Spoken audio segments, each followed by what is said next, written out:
ఖమ్మం జిల్లా వ్యవసాయ మార్కెట్ను మంత్రి తుమ్మల నాగేశ్వరరావు పరిశీలించారు. నిన్న రాత్రి పత్తి యార్డులో అగ్ని ప్రమాదం చోటు చేసుకుంది. షార్ట్ సర్క్యూట్ కారణంగా దాదాపు 800 బేళ్ల పత్తి బస్తాలు దగ్ధమయ్యాయి. వ్యవసాయ మార్కెట్లో ఫైర్ ఇంజన్ సదుపాయం లేకపోవడంతో ఇంత నష్టం వాటిల్లిందని రైతులు అంటున్నారు. సాయంత్రానికి చేయాలి. ఖమ్మం మార్కెట్లో ఫైర్ యాక్సిడెంట్ జరిగింది రాత్రి. మనోళ్ళు వచ్చేసరికి టౌన్ కదా, 10 minutes అయింది, కాలిపోయాల్సిందంతా కాలిపోయింది. నేనున్నప్పుడు గతంలో ఒక వెహికల్ ఇక్కడ పెట్టాము, అది ఓల్డ్ వెహికల్ అని తీసుకెళ్ళి మళ్ళీ మీ వాళ్ళు మీకు అప్పచెప్పేశారు, ఈ మార్కెట్ వాళ్ళు. I want vehicle for the separate మార్కెట్కి. ఓకే, మీ ఆఫీసర్ తోటి మాట్లాడి you send immediately. Thank you sir, thank you.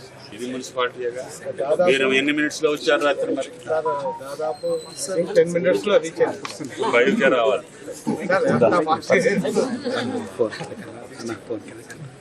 Sir. Good morning sir.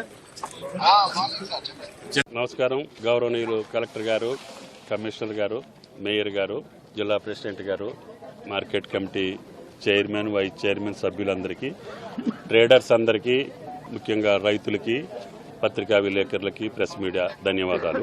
దురదృష్టం, రాత్రి కారణం నాకు స్పష్టంగా ఇప్పుడు తెలియదు కానీ ఇన్వెస్టిగేషన్లో ఉంది. ఫైర్ యాక్సిడెంట్లో పత్తి బేళ్లు ఇదవుతున్నాయి అని చెప్పి నాకు మీ టీవీల ద్వారా చూసి వెంటనే కమిషనర్ గారికి, సంబంధిత అధికారులకు ఫోన్ చేసి వెంటనే చర్యలు తీసుకొని నివారణోపాయాలు తీసుకొని నష్ట నివారణ చేయమని చెప్పాము.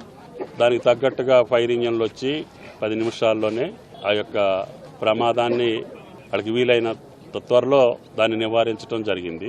భవిష్యత్తులో ఇటువంటి జరగకుండా ఉండాలంటే కరెక్ట్ ఇన్వెస్టిగేషన్ చేసి దేనివల్ల ఇది జరిగింది, రాత్రులు ఉన్నటువంటి భద్రతా ఏర్పాట్లు ఏంటి, ఎవరు చూస్తున్నారు, చూస్తూ ఉంటే ఏం జరిగింది, ఏ రూపంలో జరిగింది, ఎట్లా జరిగింది, ఇవాళ జరిగిన దానికంటే భవిష్యత్తులో కూడా మళ్ళీ ఇటువంటివి జరిగితే రైతులు నష్టపోవచ్చు, వ్యాపారస్తులు నష్టపోవచ్చు.